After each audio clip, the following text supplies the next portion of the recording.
Hello, Giants fans, and welcome to your Valentine's Views podcast. If you're watching us on YouTube, please like, share, and subscribe. If you're listening across the Big Blue View Radio Network, please subscribe wherever you listen to podcasts. All right, as your New York Giants get ready to start their second half of the season against the Houston Texans in Week 10, I'm joined by Patricia Traina of Giants Country and the Locked On Giants podcast to talk about the second half. Patty, how you doing? How you been? Doing great, Ed. Coming off the bye. It was a nice little break, if you will, but it's back to the grind and going to be an interesting second half for this Giants team. Yes, it is. Yes, it is. And let's get right into it, Patty. 6-2 record at the bye.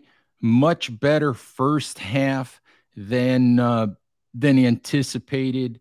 Obviously, won a lot of close games. A lot of really good things happened for the Giants already this season. And playoff probabilities, all of those sort of statistical indicators would say, it's maybe an 80% chance that the Giants make the playoffs this year, which nobody would have seen coming at the beginning of the year, obviously. Let me ask you this. For you, at this point, would the season be a failure if the Giants don't make the playoffs? Oh, that's a tough question. I'm not messing around, Patty. I'm starting right off with the hard stuff. Yeah, on a Monday morning, Ed. My gosh. I am going to say no. And the reason why I say no is because I think coming into this season, Joe Schoen, Brian Daboll knew what they had and what they had to work with. And they do not have a complete roster. That they have been able to do what they've been able to do is, I'm not going to say luck because it's not pure luck, but it's been good coaching, excellent coaching. It's been effort, which we haven't really seen as much. We haven't seen both of those in quite some time, not at the level that we're seeing this year. That being said, there are still holes on this roster. Receiver needs to be addressed. They could probably use more depth at cornerback, inside linebacker. They have holes, and they had no money with which to work. So I think if you had said to me, okay, the Giants came into this season and they had 11 draft picks and they had a healthy cap situation, would it be a disappointment if they didn't make the playoffs? I would probably say yes, given what they've had to work with and how they've had to structure this roster and the injuries. Let's not forget about the injuries. I think anything that the Giants are, if they get to the playoffs, that's gravy on the turkey, so to speak. Little Thanksgiving reference there for you. So I wouldn't be totally disappointed. I mean, it would be nice, don't get me wrong, but if it doesn't happen, I'm not going to cry about it. I think I would probably cry about it more so next year because I know they're going to have a healthier cap situation. They're going to have a projected 11 draft picks, and they more importantly will have fully evaluated all these players in the first year of the system on offense and defense, to where now they know what do we need and where do we go from here. So that's my thoughts. I happen to agree with you, Patty. I think that when people have asked me, I have said all of this winning for the Giants this year is kind of gravy. It's a bonus because the key word I think you used is evaluation.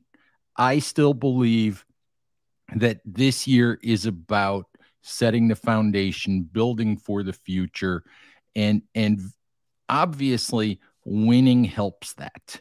Mm-hmm. I think the way I look at it, see if you agree with this statement. I think that in some ways you can already make the case that 2022 has been successful for the simple reason that I think we've found that Joe Schoen is a quality general manager. He's brought in a lot of quality people to work with. And just look at the number of in-season acquisitions that have helped this football team, under the radar veteran guys.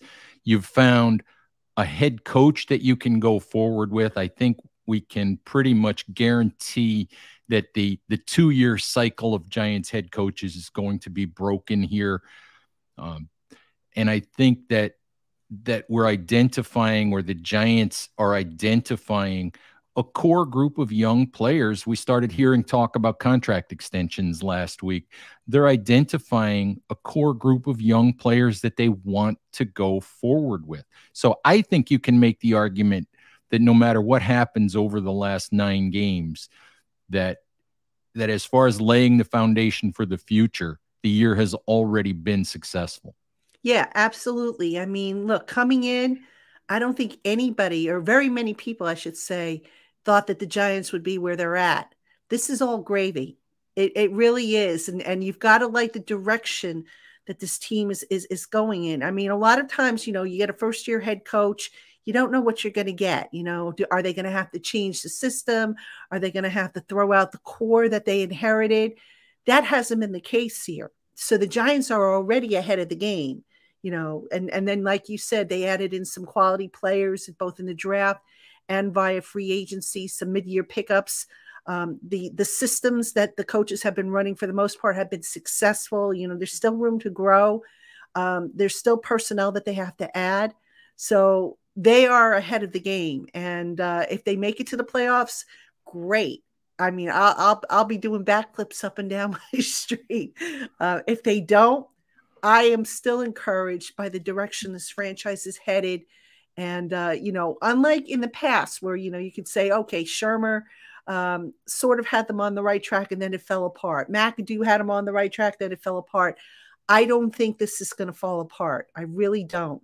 I think they're going to build on it. They have a general manager and a head coach that are working hand in hand. How many times do we see, when the two of them have to talk, they talk together, not separately, which is very telling. So I just like the direction this team is headed in. And I think you're absolutely right. I think the 2-year head coach cycle is going to be broken. Oh, Patty, before we go any farther, if you're going to do backflips, please let me know first. I'll make the 2.5-hour drive to watch. Okay. I will make the 2.5-hour drive to watch. I've never done a backflip in my life, right? I'll make the drive to see you try.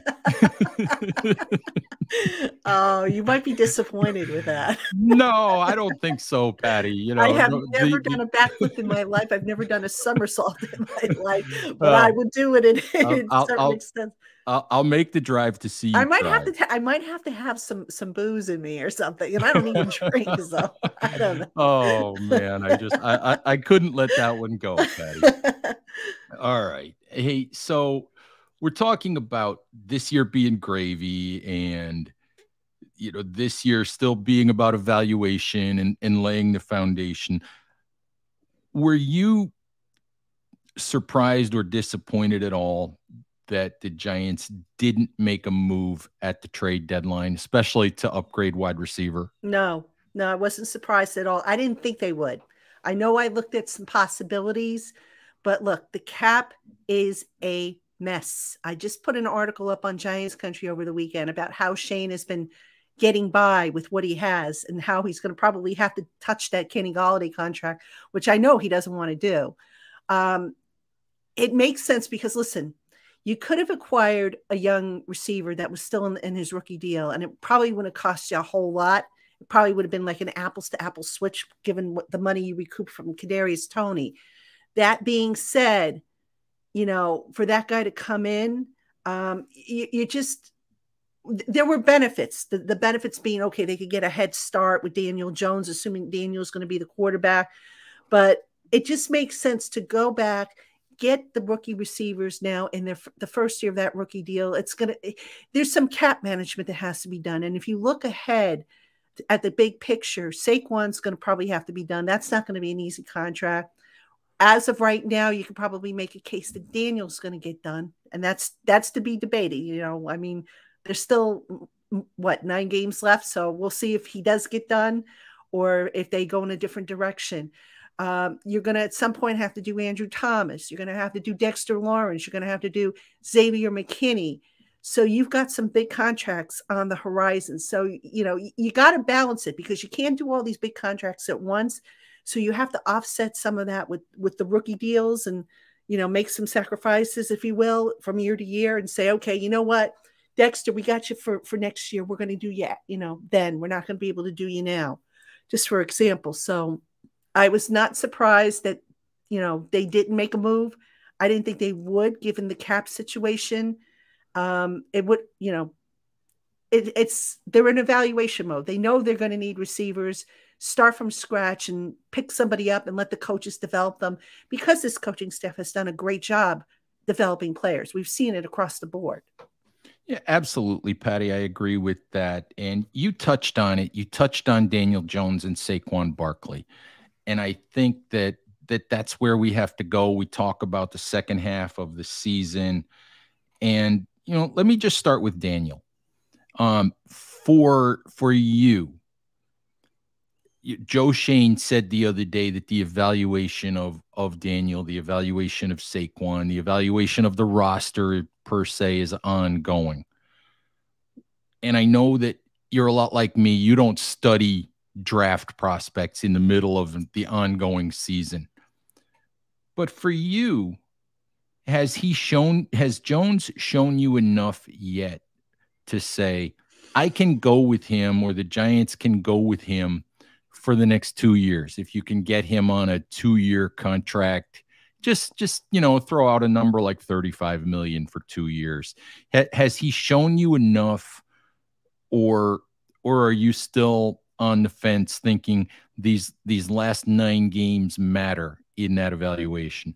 Well, I think they definitely matter. I mean, let's not kid ourselves. Now, has Daniel shown enough? I think he's shown he's a guy that they can win with. There's kind of a difference, your elite quarterbacks are the ones that you need to have on the field. Otherwise you ain't winning. The Patrick Mahomeses, the Josh Allens, the Joe Burrows, etc. Daniel is a guy they can win with. That being said, he has shown improvement. I think there's still a lot more room to grow. I do think right now he is trending towards a new deal, but I would not think that new deal, if he does get it, is going to be a monster deal. Now, here's the other thing you have to take into consideration. Where are the Giants going to be drafting? We don't know that yet. If they keep winning, they're going to be drafting probably in the teens. If they make the playoffs, they're going to be in the 20s. There's no way Joe Shane's going to give up premium assets to move all the way up to the top 5 to get a quarterback. It's just not going to happen. Not with all the holes this team has. So worst case scenario, you roll with Jones for another year or 2 on a short contract for reasonable money. You also have Tyrod Taylor, although I don't think Tyrod Taylor is the answer. And you say to yourself, okay, there's going to be other drafts with other quarterbacks in there. We just have to be patient. And that's something Joe Shane's done a good job of. He's been patient. No knee-jerk reactions. No, oh my God, I got to do this. I got to make a move. No, he hasn't done that. And I think that patience is going to pay off in the long run. Yeah, I would agree with that, Patty. I think that you can make the argument that the best thing to do is to continue to build the roster. And when you're in a better position, when your roster is stronger, when you've filled out some of those positions like the interior of the offensive line, maybe the linebacker spot, when you've got a wide receiver or 2 added to this group, that maybe when the roster is fuller, then you can afford to move some assets to go get your quarterback. And you maybe can make the argument that in that particular case, you'd be in a better position to support that quarterback too. Mm-hmm. And that's true. I mean, I say it all the time. The big mistake the Giants made when they initially drafted Daniel Jones, they weren't ready for him. And by that, I mean, they didn't have the talent surrounding him to make that transition easier. They kind of flew by the seat of their pants. So, the offensive line, you can make the argument that line's not complete. All right. They're going to probably have to address center next year. Heaven knows what they're going to do at left guard. If it's going to be Azudu moving forward, or is it going to be Nick Gates? What are they going to do there? They need receivers. We can agree on that. They could probably use another good tight end to complement Daniel Bellinger. You've got to get Saquon done. And then maybe, you know, do you bring back Matt Breida? Do you bring in another guy? So there's some work that still needs to be done on that side of the ball. And if you're going to bring in a new quarterback, just for argument's sake, you want to be ready. You don't want to just throw them haphazardly out there like the Giants did with Daniel Jones. That's how they started to screw the kid up. And thankfully, they started to fix that, but it's not totally fixed just yet. All right, Patty, let's talk a little bit about Saquon. I had a mailbag question over the weekend regarding what kind of contract it would take to keep Saquon. And I think you and I both know there's a lot of different ways this can go. I think my 2 cents is the one way it's not going to go is I simply don't see Joe Shane handing Saquon the mega contract, the blank check, the 5-year, $90 million deal. I could see, I was asked if 4 years and say 40 to 45 million would get it done.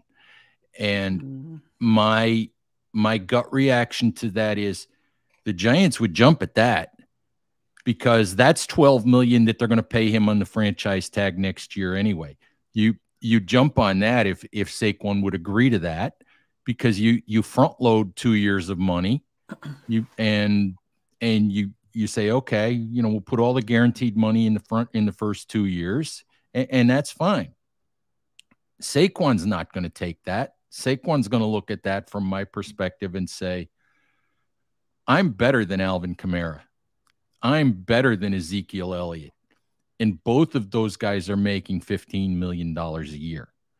So if there's a contract to be done, you're the cap guru, you're the expert, you're the numbers person, Patty.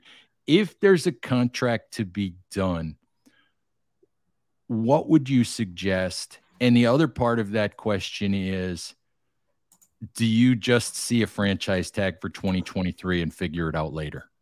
I don't think Saquon's going to play on the franchise tag. I could be totally wrong there, but I don't see that happening. I'd be surprised. I'm just looking real quick. I wrote an article on Giants Country, 5 contract forecasts for key Giant players. And I just want to see what I put for Saquon because I know I did something for Saquon.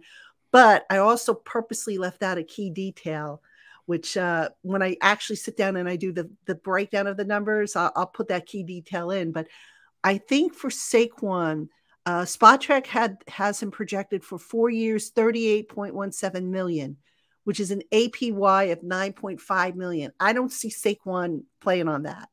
Not happening. Not happening. Not with the franchise tag being $12 million. Well, the other way that I put it, Patty, is if you look at the APY for running backs, he's at $7 million this year on his 5th-year option. He doesn't advance. I think that puts him 9th. Right. He doesn't move up that ladder until you get beyond $12 million a year. Well, what I projected for Saquon, and it's not the highest contract. I think McCaffrey is like at $16 million APY. I projected 4 years, $62.5 million for Saquon. That puts him at about $15.62 million, more than Alvin Kamara, who, unlike Barkley, hasn't recorded a 1,000-yard season, if I'm not mistaken. And Barkley's got 2, and he's on his way to a 3rd one if he stays healthy. So that being said, there's also, you know, I haven't worked out the guaranteed money, but I have an idea how I would do it. I just got to sit down and got to put it together, but there's a contract mechanism that can actually make this cap friendly for the Giants so that if, God forbid, Saquon suffers an injury or, God forbid, they want to get out of the contract after a couple of years, they'll be able to do so relatively easy. Now, will the mechanism that I'm thinking of be agreeable by Saquon and his people? It might not. If Saquon's betting on himself, I think it will be. So I don't want to spoil it, but that is something I'm going to put together. But that was the basic number that I came up. 4 years, 62, about 15 plus per year. So, which is about what you said. And I think the way that this has to work out is that if there's a deal to be made, it's going to have to be somewhere around there, but it's going to have to be a deal that the Giants aren't tied to for 5 years, 6 years. It's going to have to be a deal that they can look at and say, we can reassess where we're at here in a couple of years. Mm-hmm. And there's a way to do it. If you look at how Buffalo has structured their contracts, look at how Philadelphia has structured their contracts. There's a mechanism both teams use that I would be stunned if the Giants don't use with Saquon. And again, I don't want to give it away just yet because I've got to work out the numbers and everything like that, make sure that this mechanism would work in this case, but I'm pretty sure it would. And I would be surprised if the Giants don't use this mechanism for Saquon Barkley. And I think Saquon would accept it. I mean, if you're gambling on yourself, why wouldn't you? And that's what he basically did this year. He gambled on himself. Keeping secrets from us, Patty. I don't know. Sorry, I can't. I don't know. Hey, right. you got to check out Giants Country when I have it ready to do. Well, you'll see what the secret is. I know, Patty. I know. So listen, let's talk a little bit about this Giants team in the second half of the season. I just did a piece on Big Blue View, which is really just, a couple of things to look forward to, or a couple of things that you need to see, over the second half of the season.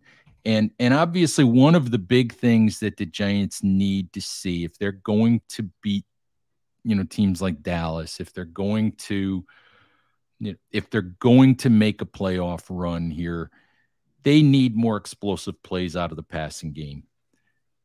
Question is, can they get them with what they have? Do you see the possibility that they can get more explosive plays? And just, overall, what do you want to see from this Giants team over the last 9 weeks? I think from a bigger perspective, I'm not as caught up on stats as maybe some people are. Excuse me. I think what I want to see is a healthier team, and they should be getting some guys back off of injury. I, by the way, have an article, I think similar to what you just described. It's going to drop on Giants Country in a little bit. So healthier and keeping them healthy, because look, after these next 2 games against Texans and the Lions, they've got a stretch of 5 games against the NFC East. That stretch is going to tell us if this team's for real. All right. So I want to see healthier. I want to see continued player development from the coaching staff, which I have no reason to believe won't be the case. I want to see basically, we talk about, can the Giants sustain their winning ways with what they've been doing? Statistically, probably not. You're not going to, if you're passing for under 200 yards per week, probably not. But if you're playing a relatively mistake-free game, you give yourself a fighting chance. So there's little things that can give you a chance that maybe the statistics would indicate are impossible. So I want to see clean games from them. I want to see smart coaching, continue to see smart coaching with time management and all that stuff. I want to see, obviously, the effort, which I doubt, I can't see the players not giving the effort. So I'm thinking more big picture for this Giant team. And you know what? If they can come out and win maybe 3 of that 5-game stretch against the NFC East opponents, I'll take that. Again, what do we want from this team? Do we want them to be, do we realistically want them to get to the playoffs? I mean, yes, we would like that, but realistically, are they going to get there and go far? Probably not. So we want to see progress, continued progress. I don't want to see this team going backwards, which sometimes happens after the bye. I think they're like 17-34 coming out of a bye week. I don't want to see them go backwards. I want to see them continue to go forward. And I think they can if they keep up with the formula they've been working with. which is the big picture stuff. Right. Patty, so best guess, playoffs or no playoffs for the Giants at the end of this one? You know what? I think it's going to take 11 wins to get into the playoffs. I think they should be able to beat Houston and the Lions. So that would give them what, 8 wins? They should be able to at least take Washington, which would give them 9 wins. I think they should be able to beat the Colts, which would give them 10. So somewhere along the line, they've got to come up with another win. I think it's doable. I do think it's doable. I think if they get to 11 wins, they're in.